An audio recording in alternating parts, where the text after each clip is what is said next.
Salmo de número 40, versos de número 1 a 4. Esperei com paciência no Senhor, e Ele se inclinou para mim e ouviu o meu clamor. Tirou-me de um lago horrível, de um charco de lodo, pôs os meus pés sobre uma rocha, firmou os meus passos, e pôs um novo cântico na minha boca, um hino ao nosso Deus. Muitos o verão e temerão e confiarão no Senhor. Bem-aventurado o homem que põe no Senhor a sua confiança e que não respeita os soberbos, nem os que se desviam para a mentira. Eu gostaria que nós lêssemos a primeira parte do verso de número 4 juntos. Vamos ler? Bem-aventurado o homem que põe no Senhor a sua confiança. Amém? Vamos orar. Pai, fala-nos nesta noite, por meio da sua palavra, que ela nos conforte, nos console e nos anime a estarmos mais e mais vivendo a tua vontade. Pedimos em nome do Senhor Jesus. Amém. Podeis assentar, irmãos. Hoje de manhã nós ouvimos uma mensagem que tinha por objetivo nos abençoar, nos libertando da ansiedade.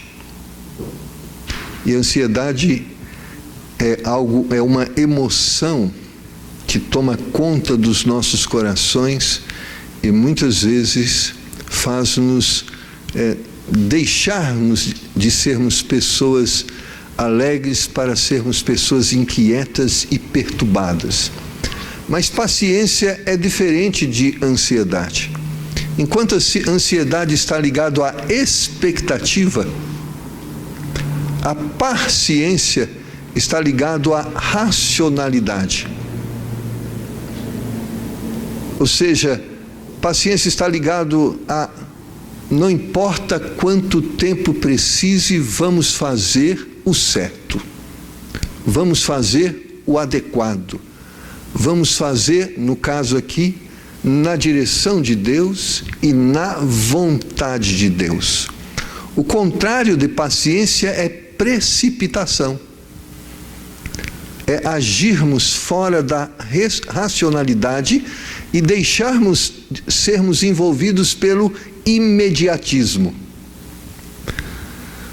Por isso, quando nós falamos de paciência, nós temos uma grande dificuldade nisso.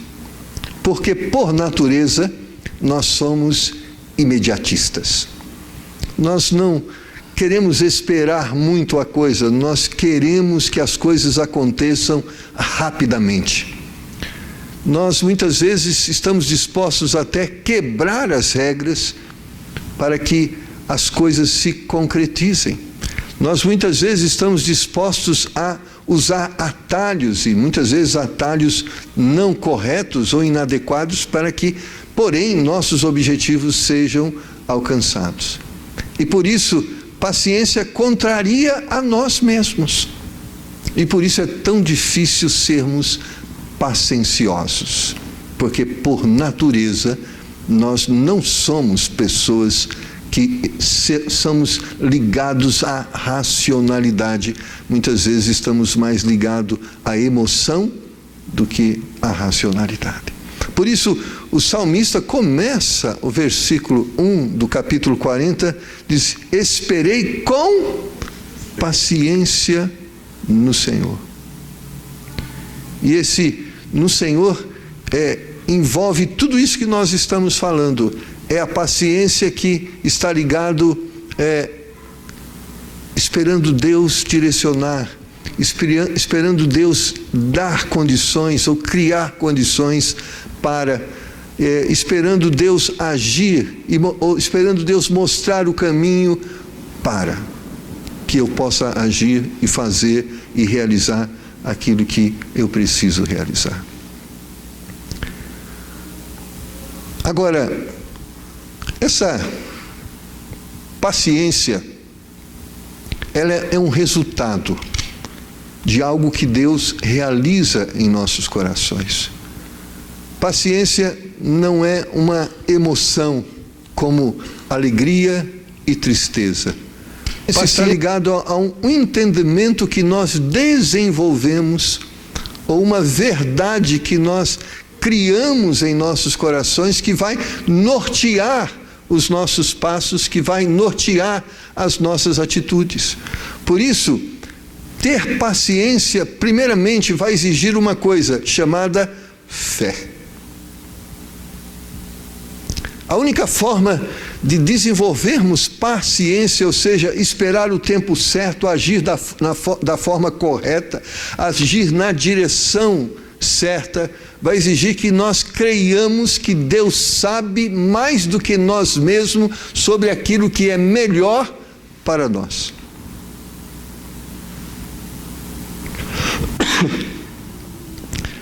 No Salmo de número 62, e versículo de número 1, o salmista diz assim: a minha alma espera somente em Deus, dele vem a minha salvação. Deus, irmãos, Ele sabe, Ele tem um conhecimento que certamente transcende o nosso conhecimento. E de uma forma muito simples, nós poderíamos dizer: nós conhecemos o ontem, conhecemos o agora, mas não conhecemos o que vai acontecer daqui para frente. Deus conhece e conheceu o ontem, conhece o agora, e Ele se diferencia de nós porque Ele já conhece e já esteve no amanhã. Então Deus sempre sabe o que é melhor para nós. Deus conhece tudo que vai envolver cada decisão e tudo que vai ser consequência de cada decisão que nós tomamos. Agora, o triste é que muitas vezes nós perdemos a bênção de usufruir desta bênção. Quantos gostariam aqui de ter em suas mãos hoje o jornal do mês que vem, com as notícias do mês que vem? Os economistas gostariam de ter um jornal como este. Aqueles que aplicam em dinheiro gostariam de ter estas informações. Nós, irmãos, temos um Deus que tem essas informações, que pode nos usar, não no sentido para nos enriquecer, mas pode nos ajudar para que cada decisão que nós tomamos, segundo aquilo que nós vamos ver lá no Salmo de número 1, no versículo de número 3, que diz que quando nós somos dirigidos por Deus, nós somos como árvores plantadas junto a ribeiros de águas, a qual dá o seu fruto no seu tempo, as suas folhas não cairão, e tudo quanto fizer, prosperará. Ou seja, você já percebeu que muitas vezes nós desperdiçamos tempo, nós desperdiçamos dinheiro, nós comprometemos qualidade de vida, nós comprometemos qualidade em relacionamento, porque muitas vezes nós nos precipitamos.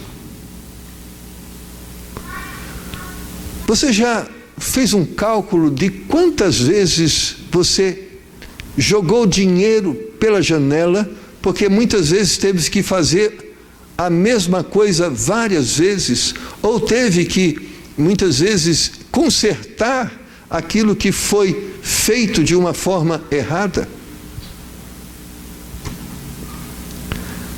Você já foi vítima do oportuno, mas não adequado? É interessante quando você está diante de um vendedor, o vendedor é treinado para não te dar tempo para pensar. Você Você já pensou, já percebeu que quando você vai comprar alguma coisa, ele quer que você faça o negócio na hora, ele não quer que você vá para casa e depois volte. Não, faça agora. Se você for, vai ser outro valor. Já viu aquelas conversas? A oferta vai acabar. Tem poucas unidades.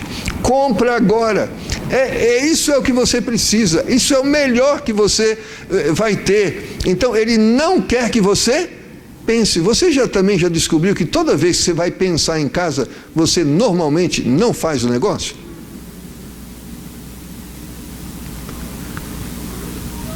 A paciência envolve o agir de Deus promovendo sabedoria em nossos corações, a fim de que façamos as coisas certas. O casamento precipitado não dá certo. O negócio precipitado dá prejuízo. O falar precipitadamente rende ônus. Por isso o salmista já havia aprendido. Existem batalhas, existem lutas, existem demandas, mas Deus vai dirigir e eu vou esperar a direção dele. Eu vou esperar a sabedoria dele, o discernimento dele, para que eu possa fazê-lo. Eu fui acostumado desde pequenininho a tudo que eu viesse a fazer, eu deveria antes colocar diante de Deus. Então, se eu fosse comprar qualquer coisa, vamos colocar diante de Deus, nós precisamos comprar isso, nós precisamos comprar aquilo, para que Deus dirija.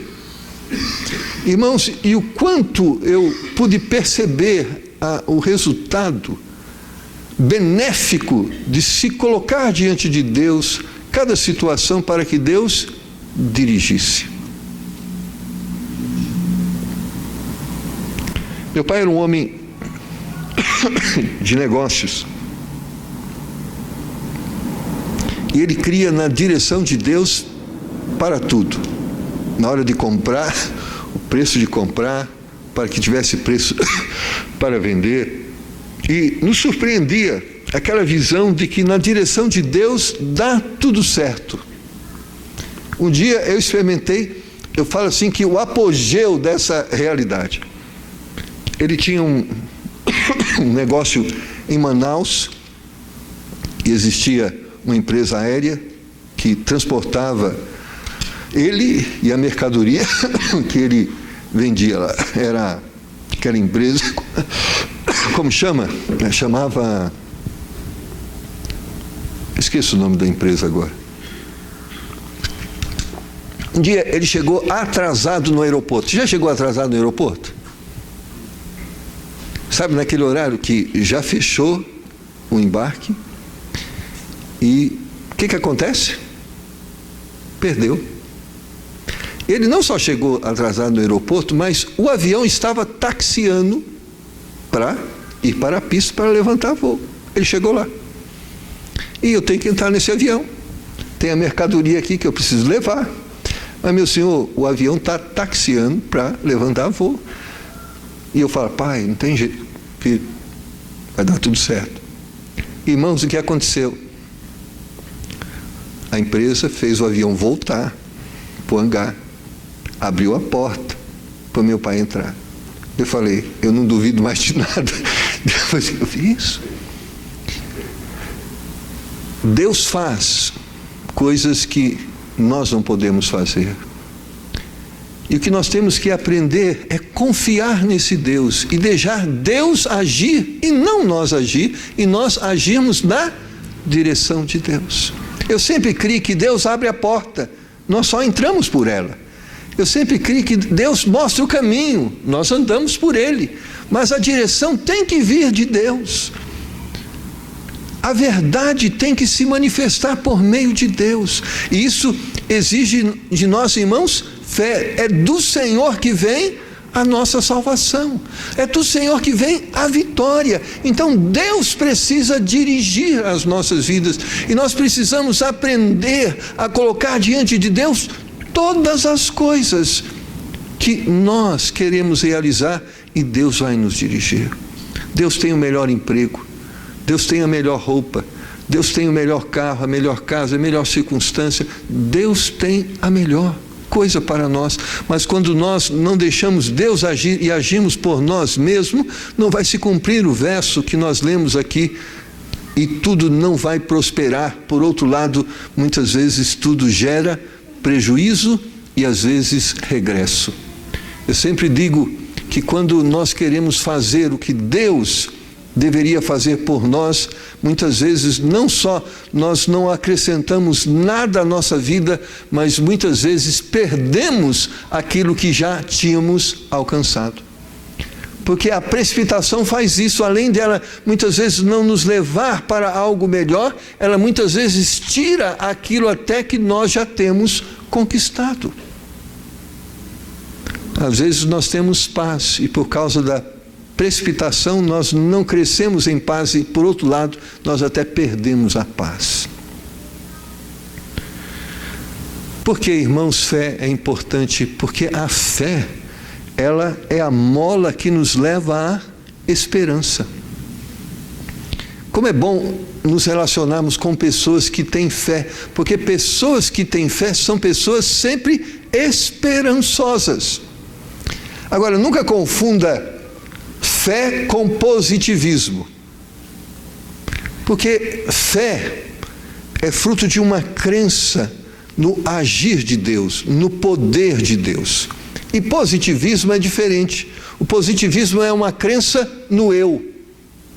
Positivismo é assim: eu posso, eu consigo, eu vou realizar, vai dar certo. A crença é: Deus vai dirigir, Deus vai realizar, Deus vai concretizar. O positivismo centraliza a força no homem e a fé centraliza a força em Deus. A fé nos faz crer que Deus age por nós e o positivismo tira Deus de nós e põe nós como agente de realização. Então, por isso, a fé deve gerar esperança, e esperança não é positivismo, é uma crença no poder sobrenatural de Deus agindo em todas as coisas. No Salmo de número 62, o versículo 5 diz: a minha alma espera somente em Deus, porque dele vem a minha esperança. Ele está dizendo: eu tenho esperança que tudo vai dar certo. Por quê? Porque eu creio no poder que Deus tem de realização. Irmãos, nós podemos experimentar uma vida abundante. Nós podemos experimentar a graça de Deus na sua plenitude. Mas muitas vezes nós nos privamos dessas bênçãos porque somos pessoas precipitadas e não pacienciosas. Às vezes nós pensamos que Deus só está disposto a se envolver com coisas grandes, coisas pequenas. É tipo assim: comprar arroz e feijão, isso eu posso fazer, não preciso que Deus me oriente. Irmãos, nas pequenas coisas nós vamos descobrir que o poder de Deus torna a satisfação mais abrangente e intensa. Se nós aprendêssemos, ou se nós deixássemos Deus nos dirigir desde as pequenas para as grandes coisas, nós íamos experimentar o que Davi experimentou, nós íamos experimentar o que Abraão experimentou, nós íamos experimentar o que José experimentou. Eles foram homens dirigidos por Deus em todas as coisas. Olha, por exemplo, a história de Jacó, como o patrimônio dele aumentou, quando ele deixou que Deus dirigisse a sua vida. Faça isso agora, Jacó, faça aquilo, Jacó, e Deus foi abençoando a sua vida. Mas olhe também quando esses homens deixaram Deus de lado e agiram segundo o seu coração. Davi foi um homem próspero, um homem de vitória, e ele experimentou vitória na sua vida todas as vezes que ele deixou Deus dirigir. Mas quando o seu coração lhe dirigiu, nós sabemos da história: o pecado com Betseba, o homicídio que ele praticou por causa desse pecado, as bênçãos que ele perdeu por causa dessa precipitação, quando nós nos afastamos da direção de Deus e agimos na direção dos nossos corações e os nossos olhos, a Bíblia diz que enganoso é o nosso coração. Que por mais que nós achemos que temos a razão, a Bíblia diz que há caminhos que ao homem parece direito, mas ao final serão caminhos de morte, porque os nossos olhos são limitados, nós não conseguimos projetar a partir daquilo que vemos o futuro, e Deus consegue e sabe o que vai acontecer se nós nos envolvemos com aquilo ou com aquilo outro, e por isso Ele pode nos envolver com aquilo que é o melhor para as nossas vidas. No esperar, irmãos, nós somos protegidos. No Salmo 33, versículo 20, a Bíblia diz: a nossa alma espera no Senhor, Ele é o nosso auxílio e o nosso escudo. Esperar nos priva de dor e sofrimento. Esperar é como um escudo que nos protege de nós mesmos.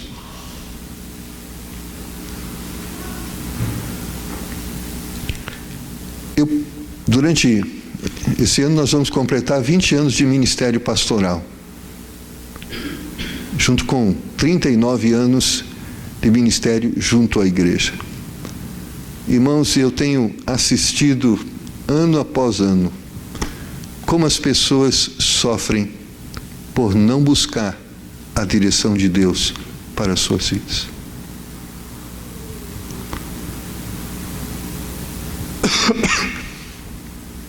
Parece que nós queremos disputar com Deus, ao final, quem conseguirá vencer e ter mais êxito.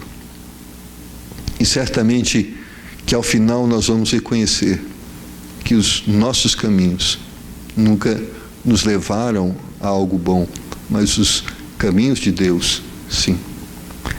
Isso envolve fé, porque muitas vezes Deus vai nos direcionar para algo que contraria o nosso próprio coração.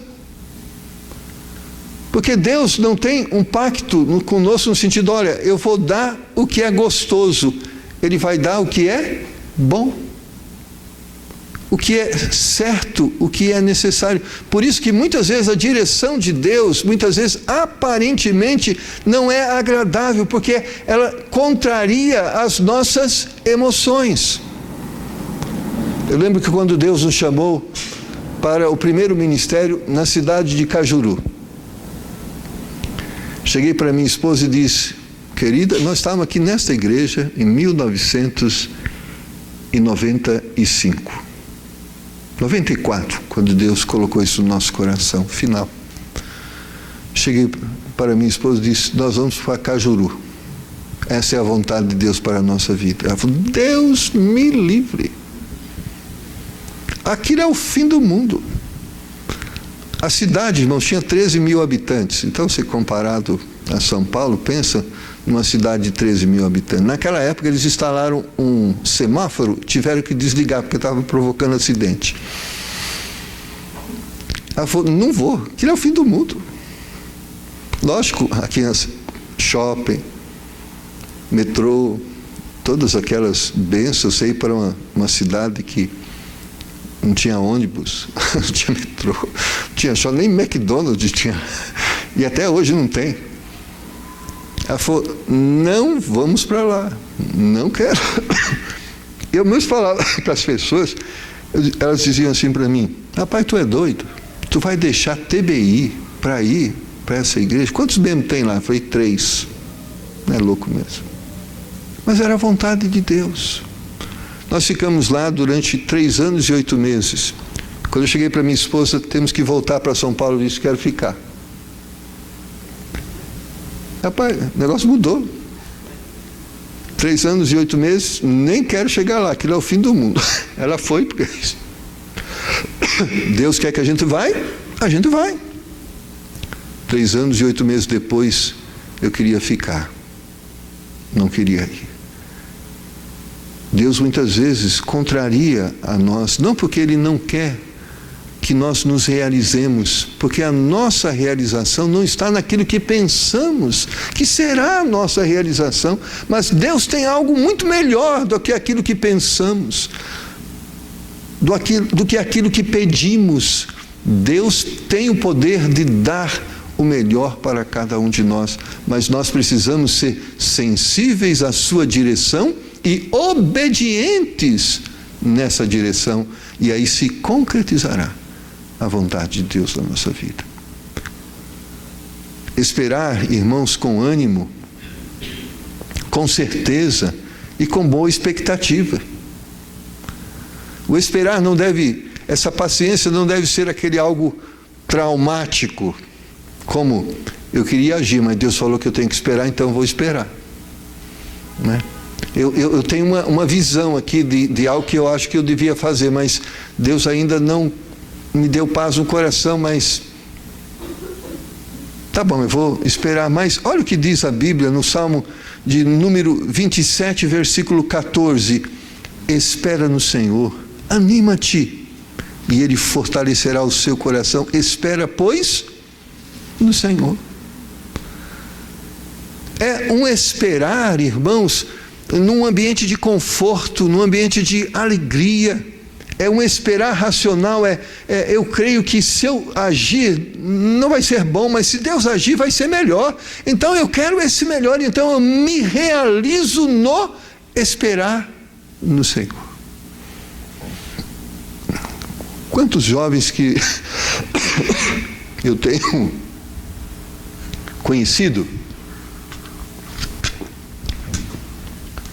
que estão se precipitando, por exemplo, no casamento, por exemplo, no namoro. Às vezes eu me preocupo muito com os adolescentes, né? Porque nós vivemos numa geração que parece que um menino de 11, 12, 13 anos, se ele não namorou, ele tem algum problema mental, tem algum problema físico. Nós temos nessa geração que o adolescente, para se sentir inserido na sociedade, aceito pelo grupo, ele tem que ser essa pessoa que já aos 10, 11, 12 anos já tem que ter 1, 2, 3, 4 namorados. Porque o mundo estabeleceu o padrão da precipitação. Precipitou-se muitas coisas.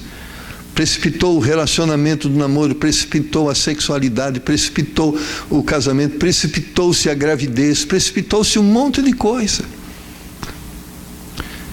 E quantos estão sendo privados de uma vida melhor, mais confortável, mais alegre?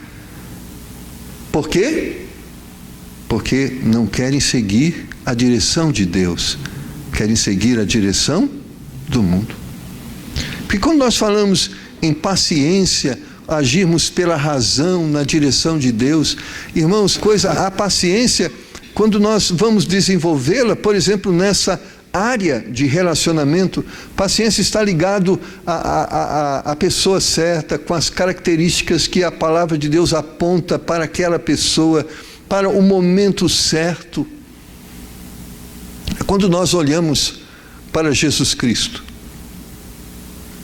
ele começou o seu ministério desde que nasceu. Ele viveu no seu ministério desde que ele nasceu. Porém, ele começou o seu ministério aos 30 anos. Se nós olharmos cronologicamente. E certamente, por que aos 30 e não aos 15? Por que aos 30 e não aos 18? Por que aos 30 e não aos 25? Porque certamente existia uma visão de maturidade, onde uma pessoa atingia um grau de maturidade que estava ela adequada para lidar com essa diversidade que a vida nos envolve no sentido de problemas. Não que Jesus não estava preparado, mas a sociedade entendia isso. E muitas vezes nós vemos pessoas imaturas se relacionando com problemas complexos que nós, muitas vezes, eu com os meus 50 anos de idade, eu preciso pensar muito para opinar, para falar sobre determinadas coisas.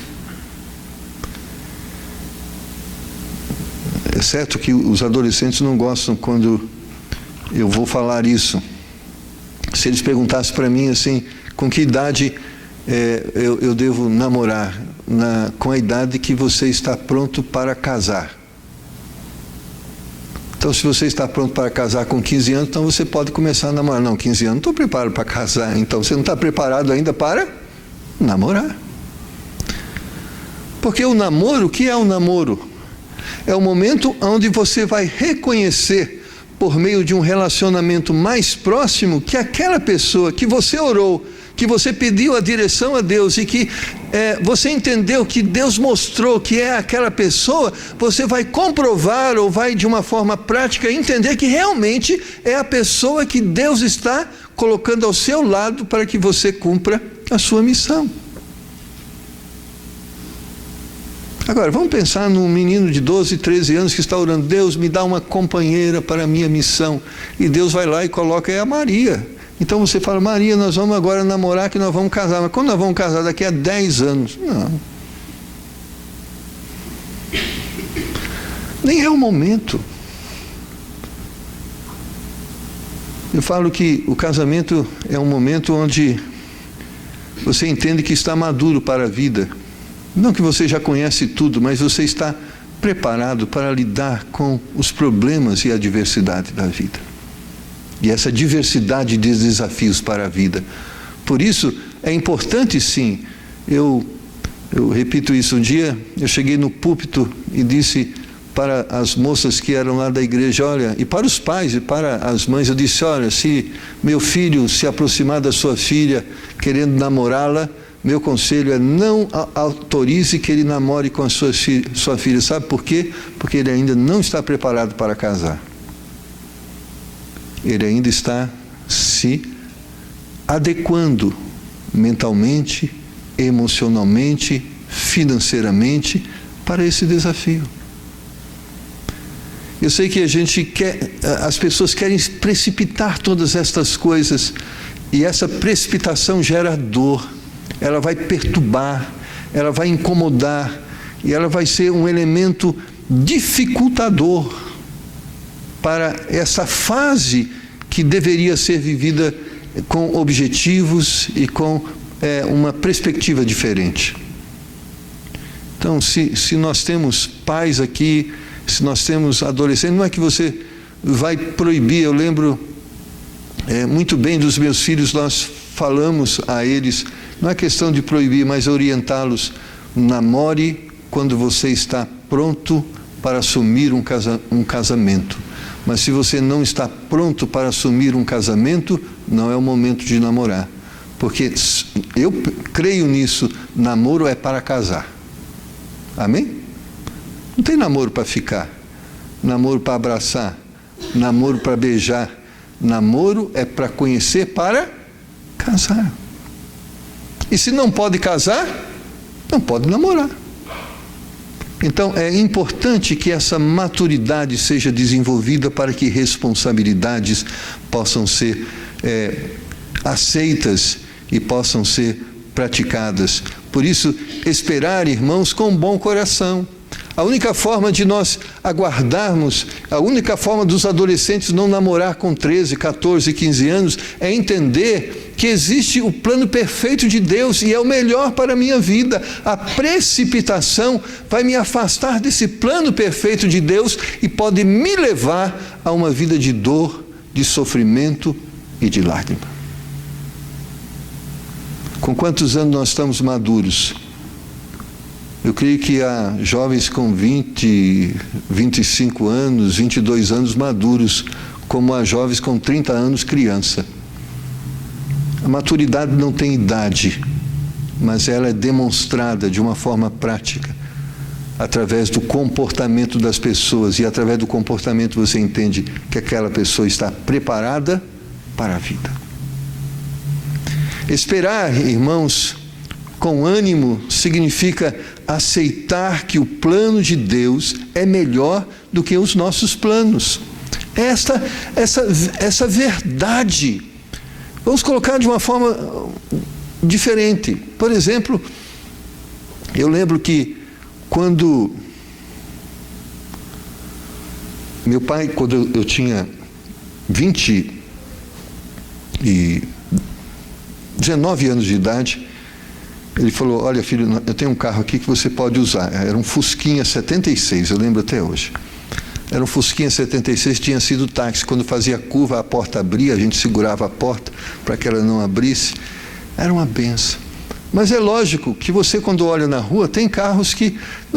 acho que não é pecado você olhar para os carros e falar assim, rapaz, que carro bonito, queria ter um carro assim. Isso não é cobiça, mas é admirar as coisas boas, né? Mas, irmãos, graças a Deus, esse ano Deus nos deu um bom carro. Mas depois de 28 anos de casado, depois de mais de 30 anos de trabalho, tudo tem o seu tempo. E eu aprendi um momento da minha vida, quando a gente quer ter o que não pode ter, acaba perdendo o que tem. É verdade. Às vezes você quer comprar uma coisa que você não pode comprar. Aí você compra a coisa e não consegue pagar. Sabe o que acontece? Vai lá e perde. E aí você tinha ainda um nome. Agora nem o nome você tem, porque tiraram-lhe o bem e tiraram-lhe o nome. Quando nós aprendemos a esperar no Senhor, Deus nos dá tudo no seu tempo certo. Deus não tira nada e só vai acrescentando. Esperar, irmãos, com ânimo, mas com descanso. Olha o Salmo 37, verso 7. Descansa no Senhor e espera nele. Não te indignes por causa daqueles que prosperam em seu caminho, por causa do homem que executa astutos intentos. Às vezes a gente começa a comparar assim, sabe, irmão Walter? Rapaz, aquele homem lá não vale nada. É um bandido, um mentiroso, um salafrário. Mas, rapaz, carro novo, casa, filho na melhor escola. Eu, um servo de Deus. E muitas vezes parece que chega um momento que você é tentado, assim, eu tento fazer tudo certo e não consigo. Sabe uma coisa? Eu vou ser como ele, fazer tudo errado, então eu vou conseguir. Deus na sua palavra diz, não fique perturbado pelo fato dos homens maus prosperarem. Aquela riqueza vai ser a destruição deles. Deixa Deus dirigir a sua vida no tempo certo. Talvez Ele vai conseguir em 1 ano, você vai conseguir em 10. Mas o que Ele consegue em 1 ano, vão tirar dele. E o que Deus te dá, vai ser para sempre. Às vezes nós somos seduzidos à corrupção. Às vezes nós somos seduzidos àquilo que é contrário à boa fé. Mas, irmãos, a palavra de Deus diz, fique firme. Tenha paciência, há o tempo certo, o momento certo. É como foi feita uma pesquisa dos ganhadores da loteria esportiva. Todos eles destruíram as suas vidas, apesar de se tornarem ricos em um momento da sua vida, porque não estavam preparados para a riqueza. Muitas vezes Deus não nos vai dar algumas coisas no tempo em que nós estamos pedindo, porque Ele sabe que naquele momento nós não estamos preparados para ter aquilo. Ele vai dar no tempo certo. Talvez Ele não vai dar aquilo que pedimos, vai dar aquilo que nós precisamos. E nós vamos ter que abrir mão das nossas vaidades e viver dentro da racionalidade. A maioria das pessoas no nosso Brasil, irmãos, está vivendo e não se apercebe, nós estamos vivendo num momento econômico muito perigoso. E isso não vem de hoje, vem de alguns anos. O irmão Vanderlei tem estudado isso. Que é um momento onde se facilitou muito o crédito. Abriu-se crédito, se emprestava a 1% ao mês, a 0,90, se financiava carro a 0,90, menos do que isso. E as pessoas foram comprando, não importa, é um pouquinho por mês. Lembra do plano de empréstimo para aposentado? Desconto direto na fonte. É uma benção. Pegamos dinheiro, realizamos nosso sonho e vai. Hoje tem pessoas que nem estão recebendo salário, porque comprometeram com endividamento através das vaidades que queriam precipitar antes do tempo. Irmãos, Deus pode nos dar tudo o que precisamos, sem que nós passamos uma vida de angústia com medo de não ter como pagar o que temos devido. Sem precisar, muitas vezes, recorrer ao limite de conta, sem precisar recorrer, muitas vezes, a empréstimos pessoais. Deus pode nos dar tudo o que precisamos, mas quando nós não esperamos em Deus que as coisas aconteçam no tempo de Deus, muitas vezes nós vamos perder muito do que até já temos conseguido. Deus nunca vai nos envolver com algo que vai tirar a nossa paz. Deus nunca vai nos envolver com algo que vai nos privar daquilo que é importante. Chegou um momento da minha vida que eu tive que aprender isso. Às vezes, nós estamos pensando assim, eu tenho um guarda-roupa novo, eu tenho um som novo, eu tenho a televisão nova, mas eu não tenho R$25 para ir no McDonald's para comer um lanche com meu filho. Estou só dando um exemplo, ter uma comunhão. Eu não tenho condições de ir lá no restaurante que o executivo é R$14. Vamos comer hoje fora, é R$14. Então nós não pode comer, nós estamos comprometidos com a televisão, que tem que pagar, nós estamos comprometidos com o som. E muitas vezes nós nos privamos de uma comunhão, de um momento melhor familiar, de um usufruir melhor, de uma comunhão familiar, porque muitas vezes investimos tanto em coisas e nos privamos daquilo que seria mais importante, que é o relacionamento e o convívio familiar.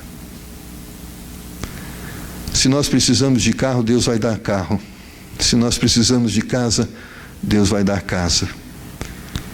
Mas sempre Ele vai dar no tempo em que nós podemos conservar aquilo que Ele nos dá. É como se alguém chegasse para mim hoje e dissesse assim, eu vou te dar um apartamento da Paulista de 250 metros quadrados. Eu falei, não me dá, porque eu nem vou conseguir pagar o IPTU. Não adianta.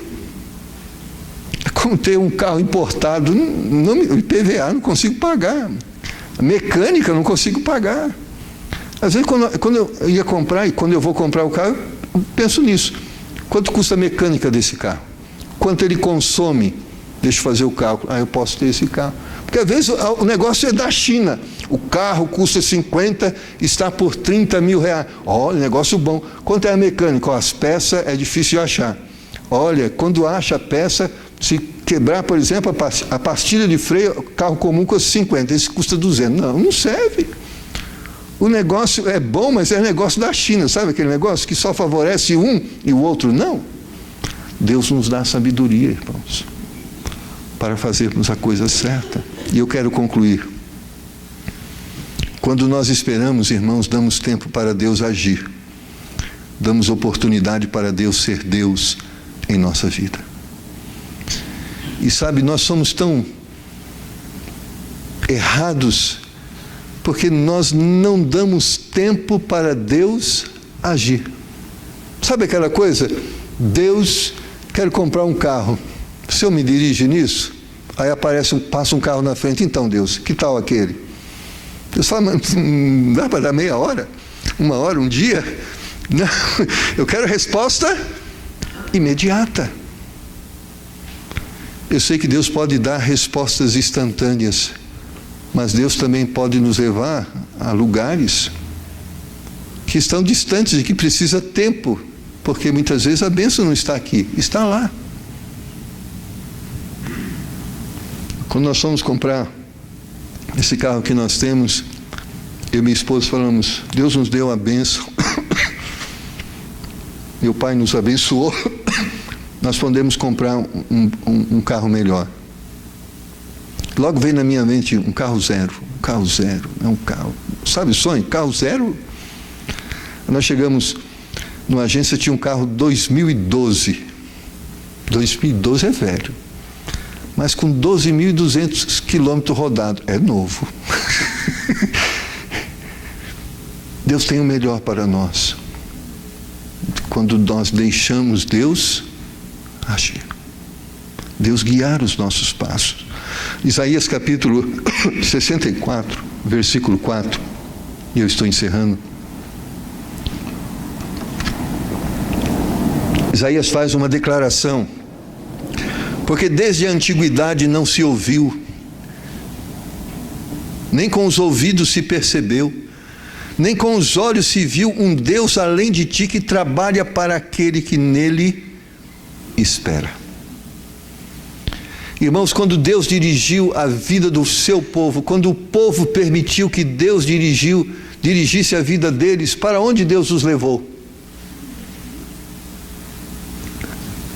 Para uma terra que manava leite e mel. Eles só tinham que esperar Deus agir. Eles só tinham que esperar Deus limpar a terra dos inimigos. Eles só tinham que crer na promessa de Deus, que Deus iria guiá-los. Mas toda vez que o povo se afastou de Deus e não mais permitiu que Deus guiasse as suas vidas, para onde o povo foi? Para o cativeiro, para a dor e para o sofrimento. Isaías diz: não existe Deus que trabalha melhor do que o nosso Deus. Não existe Deus que faça melhor do que o que faz o nosso Deus. O que nós precisamos simplesmente é esperar nele. É esperar que Ele aponte a direção.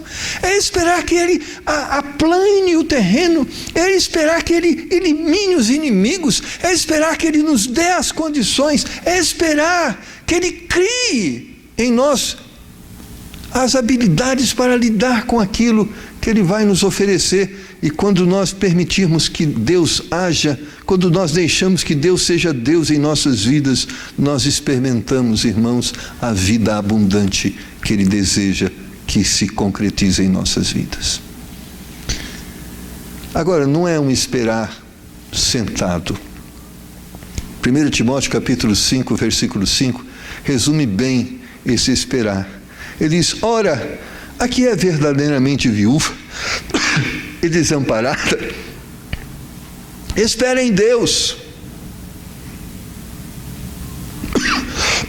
e persevera de noite e de dia em rogos, em orações.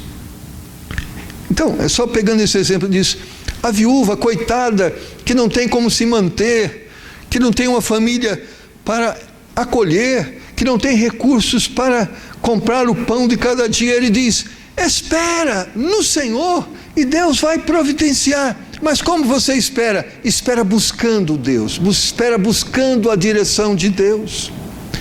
Então esse esperar, essa paciência que Deus diz que nós devemos ter, é uma paciência exercida da seguinte forma: eu estou orando, Deus, mostra o caminho. Eu estou lendo a palavra de Deus. Deus, quando alguma coisa aparecer em meus olhos, me dá discernimento para reconhecer se aquilo vem do Senhor ou não vem do Senhor. Então ele está diante de Deus em orações, ele está meditando na palavra de Deus para discernir a voz de Deus da voz dos homens, para discernir a voz de Deus da voz do diabo, para discernir que aquele é o caminho de Deus e não o caminho dos homens, porque o caminho de Deus existe as marcas de Deus, a vontade de Deus existe certamente nela envolvido o caráter, as qualidades divinas. Não é um esperar sentado dormindo para que as coisas aconteçam, é um esperar dizendo: Deus, vamos conversar, comunica-se comigo, alimente o meu coração, fortaleça a minha alma, me dá, Senhor, essa paciência, esse conhecimento, para que eu não me precipite. E se nós deixamos Deus dirigir as nossas vidas, se nós deixamos que Deus nos fale por meio das orações, se nós deixamos que Deus nos fale por meio da sua palavra, certamente tudo que nós fizermos prosperará. Não haverá dor, não vai haver cheque devolvido, não vai ter nome no Serasa, não vai ter carro maldito que eu comprei, me arrependi de ter comprado. Tudo vai dar certo. Sabe por que vai dar certo? Não é porque você é inteligente, porque Deus é sábio e Ele vai te dar o melhor. Mas para isso, lembre, eu citei vários textos dos Salmos, porque o salmista aprendeu: é do Senhor que vem a vitória, é do Senhor que vem a riqueza, é do Senhor que vem as bênçãos, e por isso esperei com paciência no Senhor. E Ele se inclinou para mim e ouviu o meu clamor.